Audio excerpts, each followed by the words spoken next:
Hi guys, welcome back to my YouTube channel.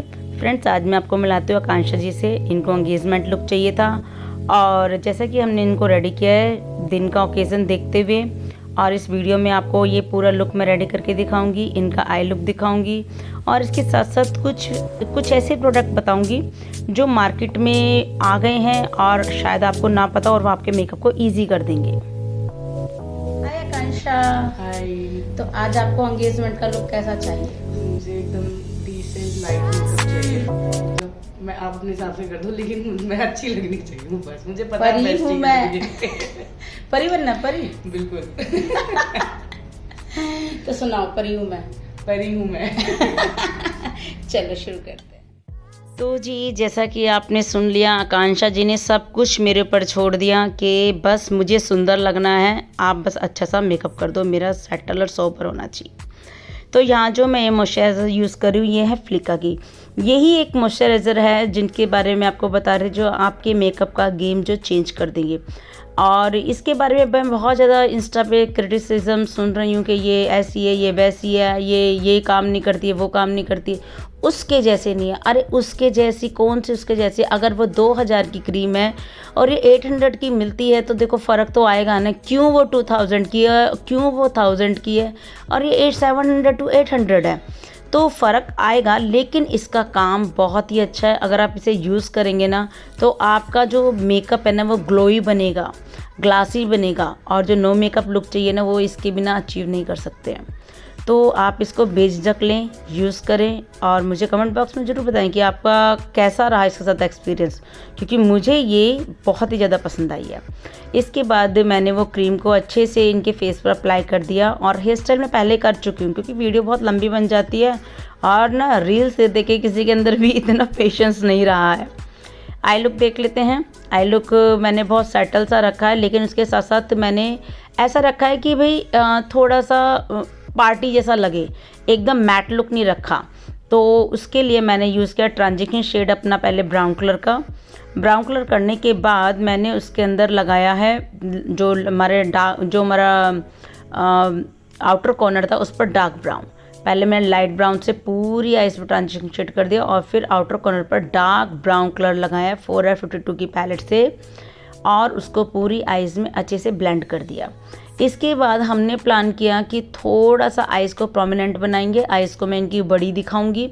इसके लिए मैंने लेंस यूज़ किया है मैंने Hazel brown from aqua lens. बहुत ही अच्छे लेंस हैं। आपको अगर लेंस लगाने में प्रॉब्लम होती है या आपको जलन होती है, आप ये वाला लेंस यूज़ करें। आप फर्स्ट टाइम में ही आप मतलब मुझे दुआएं दोगे, क्योंकि मुझे भी जिसने रेकमेंड किया था ना, तो मेरे को लगा कि मैंने तो भैया बहुत अच्छा डिसीजन ले लिया।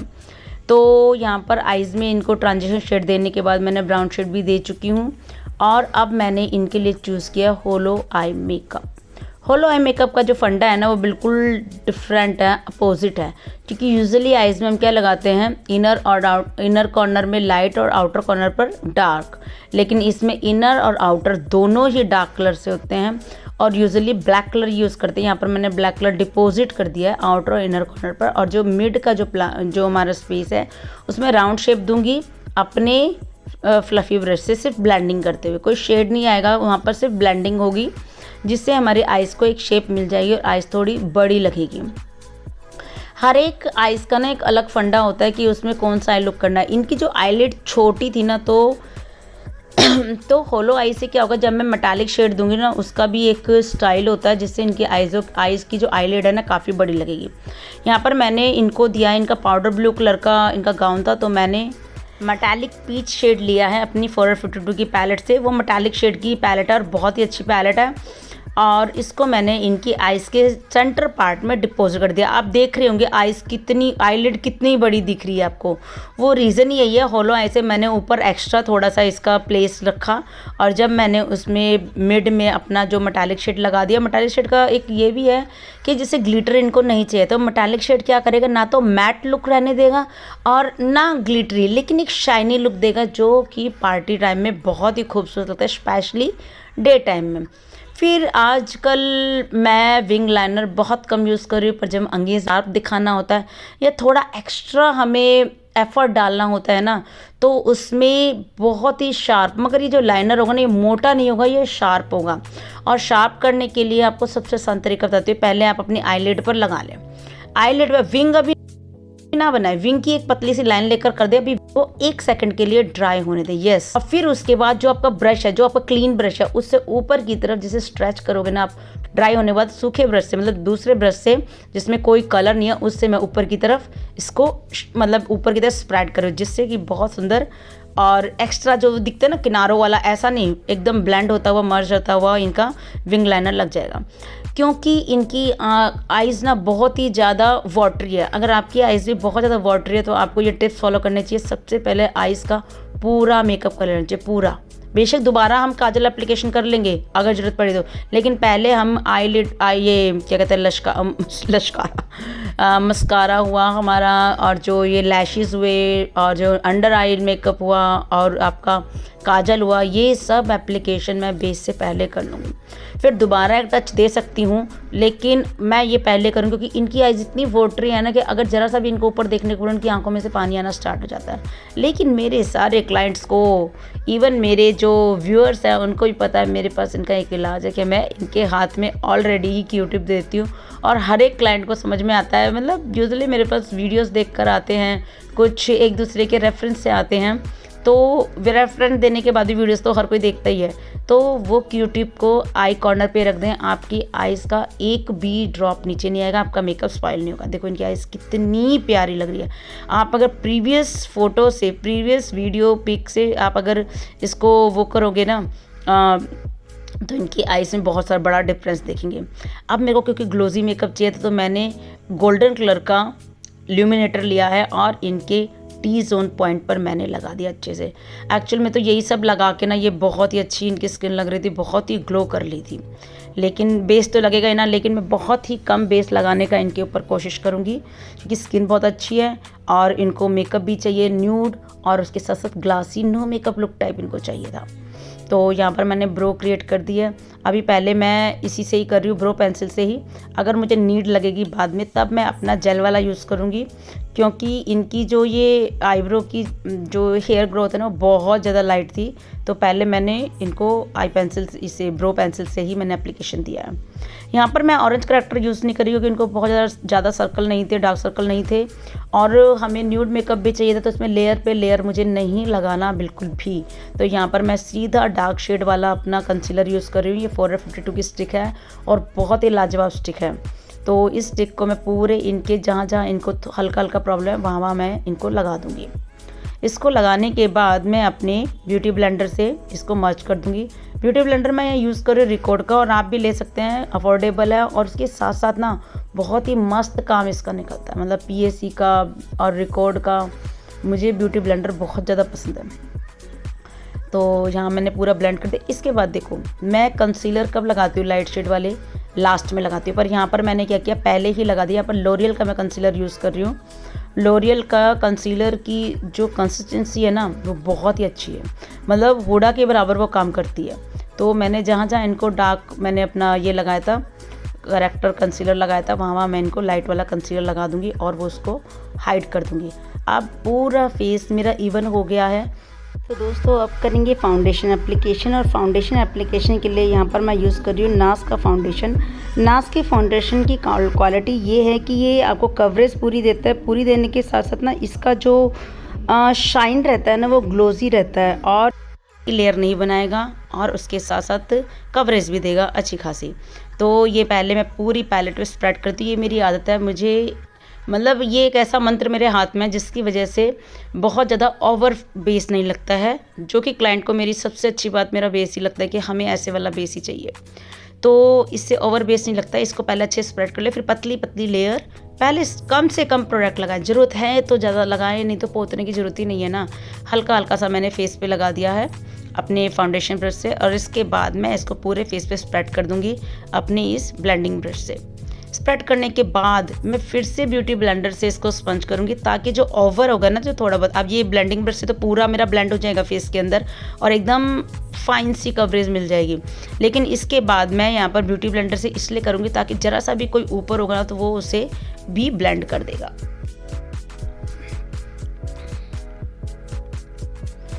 आप मुझे बताना मेकअप करते वक्त ना सबसे ज़्यादा चीज़ आपको क्या डिस्टर्ब करती है? सबसे ज़्यादा चीज़ डिस्टर्ब करती है ये फ़ोन, जो फैमिलीज़ के फ़ोन आते रहते हैं।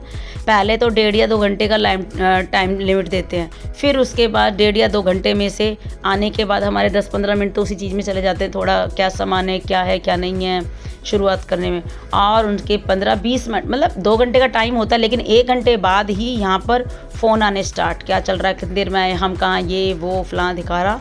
और ये जो फ़ोन होते हैं बहुत इरिटेट करते हैं। तो यहाँ पर मैं इनको बेस एप्लीकेशन, अब देखो फेस देखो, बेस एप्लीकेशन हो चुका है और कितना इवन लेयर लग रहा है, मतलब नेचुरल स्किन लग रहा है, ऐसा नहीं लग रहा कि कोई मतलब कोई लेयर लगाई है। लिक्विड ब्लश मैं यूज़ कर रही हूँ, ये भी Forever 52 का है और बहुत ही प्यारा शेड है ये, और इनके गाउन के अकॉर्डिंग, इनके स्किन टोन के अकॉर्डिंग और इनका कॉम्प्लेक्शन के अकॉर्डिंग ये बहुत ही अच्छा लग रहा था। अगर मैं बात करूँ ब्लश भी, तो ब्लश के कलर्स भी एज के अकॉर्डिंग, हाँ ये एक रूल है, ये एक रूल है कि अगर आप स्किन के टेक्सचर के अकॉर्डिंग, कलर के अकॉर्डिंग, एज के अकॉर्डिंग लगाएंगे ना तो वो थोड़ा सा अच्छा इम्पैक्ट देगा। कोई भी उठा के लगा देंगे तो कहीं ना कहीं तो गड़बड़ी हो जाएगी। तो क्योंकि इनकी बहुत यंग एज है, इनकी स्किन बहुत यंग है, बहुत ही प्यारी है, कॉम्प्लेक्शन एकदम फेयर है, तो मैंने इनको अच्छे से, ये कैमरे में ना थोड़े से कलर्स कम दिखाई देते हैं, और आज तो मेरे से बहुत बड़ा ना कांड हो गया था मैंने रिंग लाइट ही नहीं ऑन की थी। तो रिंग लाइट से क्या होता है कि जब वीडियो बनती हैं तो कलर आपको दिखाई देते हैं, उनके ऊपर लाइट आती है तो वो कलर दिखाई देते हैं। तो ये मुझसे गड़बड़ी हो गई बहुत देर बाद, मुझे लगता है एटलीस्ट पूरे मेकअप के बाद ही मैं समझ पाई कि मेरे रिंग लाइट की लाइट ऑफ है तो यहाँ पर मैं इनको अपना क्रीमी काम ख़त्म कर चुकी हूँ सारा, और उसके बाद स्प्रे करना बहुत ज़रूरी है। और फिक्सिंग के लिए मैंने यहाँ पर यूज़ किया है यहाँ पर PAC का, और अगर इससे हार्ड फिक्सिंग चाहिए तो करे लोरियल का बहुत अच्छा काम करता है, और वन साइज़ का तो ऑसम है। तो ये जो फिक्सर है कुछ जो बहुत अच्छा काम करते हैं, जो कि आपके मेकअप को टिकाने में मदद करते हैं। सेटिंग स्प्रे और फिक्सर में ही फ़र्क होता है, चलो इसके बारे में मैं आपको फिर कभी बताऊंगी। तो यहाँ पर पहले मेकअप की बात करते हैं। पूरा जब क्रीमी काम कर ले उसके बाद आप अपना फिक्सिंग स्प्रे करेंगे, और फिर उसके बाद अपना पाउडर वाला काम शुरू करेंगे। यहाँ पर मैं इनको एनास्थेसिया का कॉम्पैक्ट मैं पूरे फेस पे लगा चुकी हूँ, और इसके बाद मैं कर रही हूँ कंटोरिंग। ये भी मेरी एनास्थेसिया की पैलेट है, जो इसके बहुत ही अच्छे पिगमेंट हैं और बहुत ही अच्छा काम होता है इसका। तो जो मैं ब्रश यूज़ कर रही हूँ Forever 52 का है, और इसे मैं अच्छे से, जो मैंने उनका जो कंटोर किया है, इसको अच्छे से ब्लेंड कर देंगे। अभी मैं पहले डिपॉजिट कर रही हूँ, ताकि मतलब कि मैं इसको बाद में ब्लेंड करूँगी तो ये इनविजिबल, मतलब एक शैडो जैसे बनाएगा। और डे टाइम में ना आपको कलर और क्वांटिटी पे बहुत ध्यान देना होता है, ऐसा नहीं उठाया जैसे आप आता है वैसा करते चले गए। डे टाइम में ब्लेंडिंग का काम बहुत अच्छा होना चाहिए, क्योंकि दिन का टाइम होता है तो वो दिखाई देता है। तो आप कुछ भी ड्रामे वाले ड्रामेस्टिक चीज़ें, बहुत हाई कंटोर और ये सब करोगे तो वो अच्छा नहीं लगेगा। तो यहाँ पर बीच में ये देख रही हैं, पर ये खुश हैं बहुत ज़्यादा अपने मेकअप से। इन्होंने काफ़ी टाइम बोला भी है कि मेरी आइज़ बहुत अच्छी लग रही है, बेस बहुत अच्छा लग रहा है। अच्छा लगता है ना बीच में क्लाइंट चिड़चिड़ की जगह ना कॉम्प्लीमेंट देता रहे, तो हमें भी काम करने में मज़ा आता है। हाँ, बशर्ते हमें भी अच्छा करेंगे तभी तो क्लाइंट बोलेगा। तो अब ब्लश टाइम है। ब्लश में यहाँ पर लगा रही हूँ PAC का। PAC के मोस्ट ऑफ द प्रोडक्ट मुझे बहुत अच्छे लगते हैं। फ्रेंड्स, आपको मैं बताऊँ, गर्मियों में अब ये जो सीज़न चल रहा है ना, जो एकदम सूखी गर्मी है, आप किसी भी कीमत में पसीने से नहीं बच सकते। तो इस मौसम में आपको फिक्सर का यूज़ बहुत सोच समझ के करना है, और लूज़ पाउडर और कॉम्पैक्ट दोनों का यूज़ करना है फिनिशिंग के टाइम पर। और जो बेस आप लगाएंगे ना, उससे जितना हो सके ना, मतलब जितना हो सके कम क्वांटिटी लगाएंगे, तो आप देखना लॉन्ग टर्म तक आपका जो मेकअप है एज इट टिका रहेगा और वो बह के नहीं जाएगा। चलो दूसरी बात कर लेते हैं कि अगर आपका मेकअप बहुत फर्स्ट क्लास सा हो गया और आप फंक्शन में पहुंच गए हैं, फंक्शन में पहुंचने के बाद आपको भी थोड़ा सा समझना होगा कि बहुत वाटरप्रूफ लगाया है, बहुत अच्छे से ब्लेंडिंग की है, फिक्सिंग स्प्रे भी बहुत अच्छे करें, पर एट द लास्ट ये ग्लू नहीं है ना जो मैं चिपका के दे देंगे। तो इसीलिए जब भी आपको लग रहा है हीट हो रही है, पसीना आ रहा है, 2 सेकंड के लिए रुक जाओ, कूल डाउन कर लो, वो मेकअप आपका एज इट रहेगा। आप उसके ऊपर कोई भी अपना हैंकी, हाथ या कोई टिश्यू पेपर बिल्कुल यूज़ ना करें। बस जैसे आपको लग रहा है आपको पसीना आ रहा है बहुत ज़्यादा, आप AC के नीचे चले जाएँ, 2 मिनट के लिए बैठ जाएँ, पानी पी ले, 2-4 मिनट का पोज देकर कूल डाउन कर ले बॉडी को, और ये एज इट आपका मेकअप रहने वाला है, कोई भी टच से मस नहीं होने वाला। क्योंकि मैं भी अपने ऊपर ही मेकअप करती हूँ, ऐसा तो नहीं है कि मैं अभी अपनी बोटल फाउंडेशन के लेकर जा रही हूँ और खूब डांस करती हूँ। तो मुझे समझ में आ जाता है कि जब मैं उसको कंट्रोल कर पा रही हूँ, मेरा बहक के नहीं जा रहा, तो अगर आप प्रिकॉशंस लेंगे तो आपका भी बहक के नहीं जाएगा। मैं ये नहीं कह रही कि बहता चला जाता है, लेकिन पसीना आता है तो समटाइम्स हल्का सा ऐसा लग रहा है कि स्किन से जा रहा है, हल्के हल्के स्पॉट्स आपको दिखाई दे रहे हैं, तो आप कूल डाउन मतलब अपनी बॉडी को कूल डाउन कर ले। यहाँ पर जो लिपस्टिक यूज़ कर रही हूँ, ये मैं यूज़ कर रही हूँ मैबलिन की, बहुत ही प्यारा ये सेडक्शन मतलब इस शेड का नाम है, और ये मैंने अप्लाई किया है। और जो मैंने आउटलाइन दी है वो मैंने दी है मार्स की पेंसिल से। मार्स की जो ये लिप लाइनर है ना, वो बहुत ही अच्छे हैं, आप यूज़ कर सकते हैं, और एज अ लिपस्टिक भी उनको यूज़ कर लेंगे। हाँ, ये बहुत मैट नहीं है, क्रीमी ही है, लेकिन आप इसको ब्लेंड करेंगे तो इनका रिजल्ट बहुत अच्छा होता है। देखो मेरे क्लाइंट को अपने आप पता है कि हमें क्यूटिप का यूज़ कब करना है। उनको लग रहा है मेरी आइज़ में पानी आ रहा है, तो फटाफट आई कॉर्नर में डाल दिया। अरे पढ़ा दिया हमने, सिखा दिया सबको कि हमारी आँखें अगर वाटरी है तो हमें क्या करना है। बिकॉज ऑफ इनका जो गाउन था पाउडर ब्लू था, तो मुझे नीचे कलर देने को मन किया, तो मैंने एक ब्लू शेड दे दिया। मैंने आपसे पहले ही कहा था आईज़ में मैं अभी इनको लाइट ही दे रही हूँ, जब मेकअप हो जाएगा तो उसके बाद में हल्का सा मैं देख लूँगी, ज़रूरत पड़ेगी तो मैं जेल वाला आईब्रो जेल यूज़ कर लूँगी। तो यहाँ पर मैंने आईब्रो जेल यूज़ किया है, और बहुत मतलब इतना हल्का हाथ रखना ना, जब आप ब्रोज पे काम करोगे, इतना हल्का हाथ कि सिर्फ हवा की तरह टच हो, मतलब लगे ही नहीं कि स्किन पे लगा है, इतना रखना है। इसका फ़ायदा क्या होता है, जब आप जिसे ब्रो जेल से करते हैं, तो एक तो जो ब्रोज होती हैं वो एजिट होती हैं, वो एकदम बुशी नहीं होती, एकदम क्लीन और साफ़ हो जाती है। उसके बाद मैं ब्रो जेल लगा देती हूँ, तो उसके बाद तो बिल्कुल ही एकदम एजिट रहेगी पूरे फंक्शन तक। तो यहाँ पर हल्का सा मुझे पीछे लगा था कि लैश उठा हुआ है, तो मैं पीछे कॉर्नर में ही हल्का सा अपना वो लगा दिया लैश ग्लू, उसको ड्राई होने के बाद चिपका दिया। ज़रूर नहीं पूरा हटाना, अगर आपको पीछे कॉर्नर में या कॉर्नर में ऐसा लग रहा है, या ऐसा लग रहा है कि पॉसिबिलिटी है कि आप वैसे लगा देंगे, तो आप वैसे लगा सकते हैं। यहाँ पर ये ज्वेलरी लेकर आई थी, मैं ट्राई कर रही थी सब कुछ, तो मुझे ये लगा कि ऐसा ना हो जाए ना कि जो एंगेजमेंट ब्राइड है उनसे भी यही लगने लग जाए एंगेजमेंट ब्राइड। तो हमने ये डिसाइड किया कि हमने मेकअप हैवी रखा है, गाउन इनका बहुत सुंदर है, बहुत हैवी है, तो हम ज्वेलरी थोड़ा लाइट रख लेते हैं। तो उसके लिए हमने जो ये सेट लेकर आई थी, मैंने इनको बोला कि आप ये मत डालो, ये बहुत हैवी हो जाएगा फिर। और आउटर एरिया जो भी आपका ओपन एरिया, जो भी बैक है, आपके बाजू हैं, आपकी नेक है, जो भी वहाँ पर आप अपने क्या करें, अपना बेस लगा दें, नहीं तो फिर चेहरा और गर्दन वर्दन सब अलग दिखेगी, तो तमाशा सा बन जाएगा। तो मेरा डिसीजन यही था कि आप सिर्फ ये खाली मंगलसूत्र पहने और बहुत ही खूबसूरत लगेगा।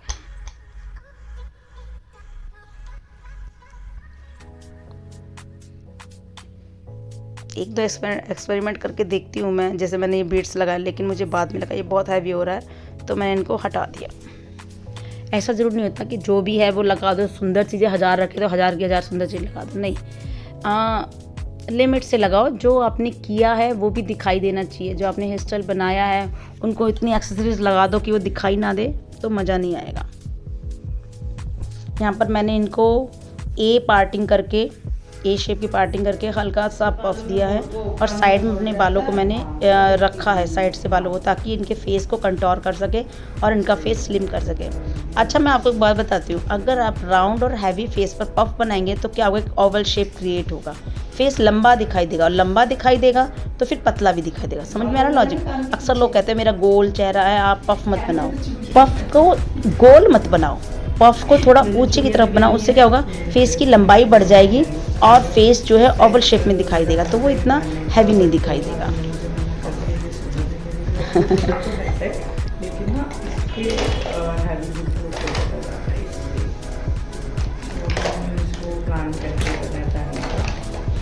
तो दोस्तों, जिसके इयररिंग्स बहुत अच्छे थे इस सेट के, तो आप मुझे बता सकते हैं कि क्या मुझे इनको वो सेट पहना देना चाहिए था, या मंगलसूत्र ही आपको डिसेंट लग रहा है? मतलब मुझे डिसेंट लगा, और क्लाइंट ने तो सब कुछ मुझ पर छोड़ा ही हुआ था कि आपको जो पसंद है आप वो कर दो। तो मेरी जो